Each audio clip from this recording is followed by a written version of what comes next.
Okay, now let's go to our particular example. Suppose Mrs. Remoto would like to save 3,000 pesos at the end of each month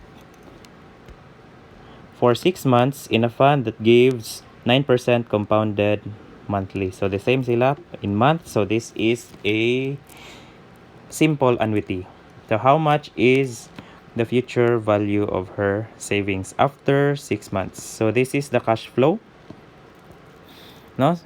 So meaning this is P starting. So after 1 month, at the end of each month pa man, so dire pa siya mag-deposit sa 1, 2, 3, 4, 5, and 6, and so on. Okay, so let's examine this. Take note, this is compounded monthly. So meaning we have our rate is I raised to m is 9%. And this is monthly, so divide by 12. 0.09 divided by 12, that is 0.0075. So that is why we have this. No? This is from the formula of the compound. Okay. Now, sa time. Look at the time. The time for the first part is 5. Ngano 5? Why is it 5? Because at the end pamanggod siya, no? So look, count 1, 2, 3, 4, 5. So naka 5 years pa. Okay, next. The same thing, pero ang time is 4. 4 na lang. 1, 2, 3, 4. Okay. And next, 1, 2, 3. That is why 3. And then 1, 2. So 2. Napamakay 2 years.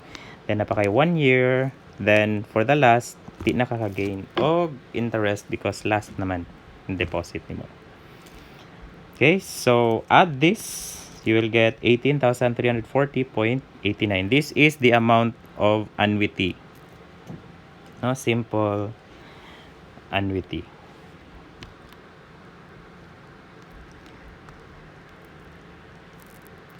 So we have this in general, that the amount of future or an ordinary annuity or simple annuity, we have this.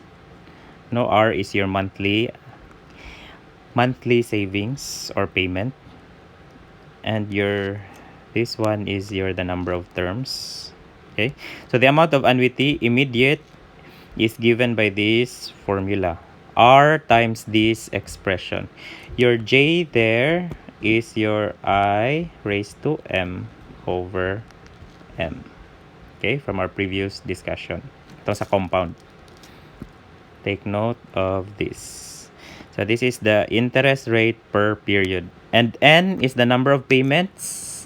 So this is our MT in our previous discussion. Now the expression, this one, is usually denoted by this, read as S angle N. Okay, so let's go back to Mrs. Remoto. So let's apply the formula. Suppose Mrs. Remoto would like to save 3,000. So this is our R. At the end of each month for 6 months. So for 6 months, so that is our N. Okay.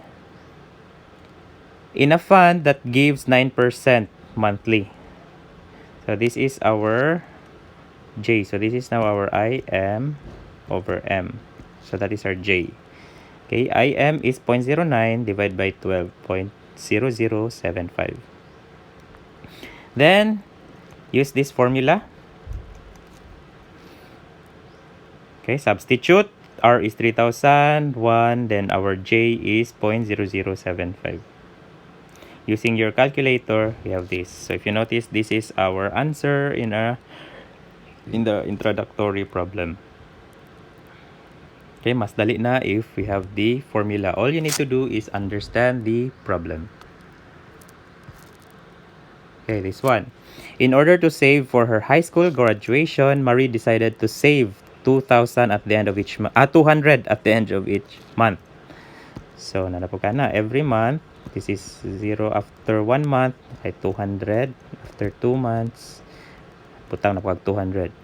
And so on. If the bank pays 0.250%, o bank, basta bank jud, gamay kayo. compounded monthly.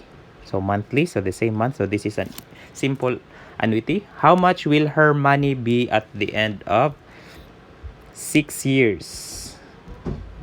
Okay, 6 years.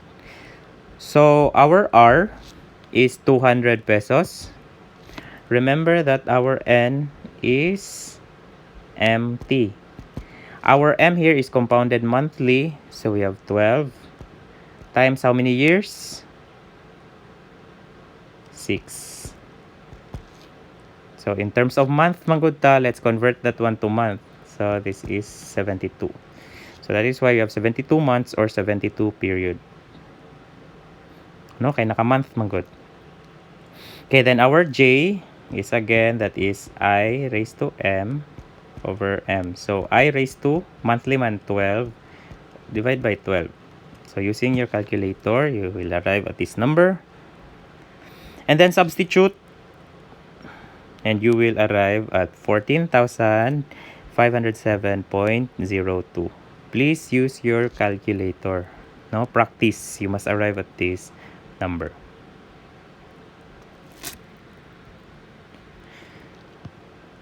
Okay, so the present and future values of annuity are related by this. Okay, so from this formula, we'll just divide both sides by 1 plus j raised to n. No?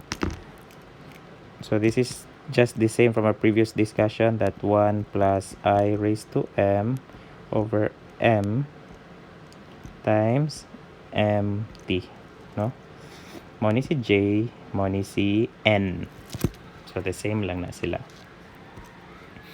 So recall that in problem 1 kay Mrs. Remoto, no?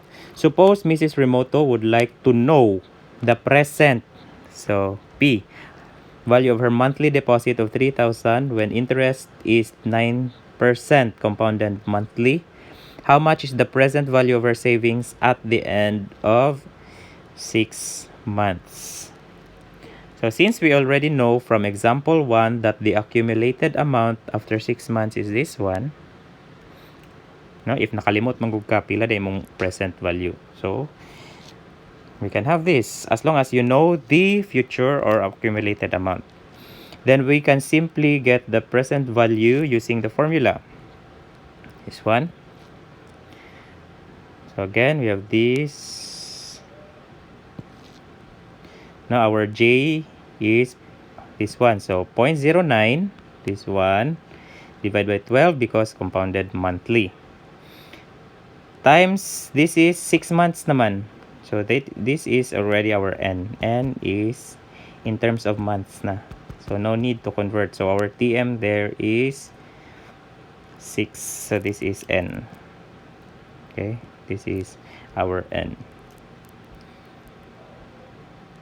Okay.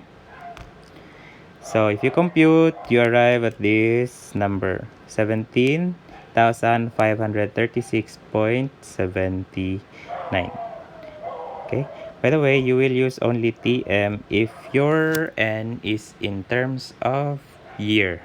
Paras ganina, no? 6 years pero monthly. So nag 6 times 12 ta. Okay, but this one naka in months naman gud siya daan. So that is why raised to 6 na ang N. Okay, so we have this. The present value of an ordinary annuity. So ordinary annuity, the same ang cash flow. Right? So the present value of annuity immediate is given by this formula. So aside from the previous formula, we can also have this formula. Okay, so R is the regular payment, J is the interest rate period, and N is the number of payments. So recall that Mrs. Remoto would like to know the present value of her monthly deposit of 3,000 pesos when interested at 9% compounded monthly. So this time, we will use the given previous formula sa previous slide. So monthly niya is 3,000, so that is our R. And how many times siya mag-pay? 6 months. So in months man siya. Then interest rate, this is our IM divided by 12 kay monthly. So that is why 0.0075. So using the formula, we have this 17,536.79. So the same lang ang answer from the previous example. If we use this formula or the other formula.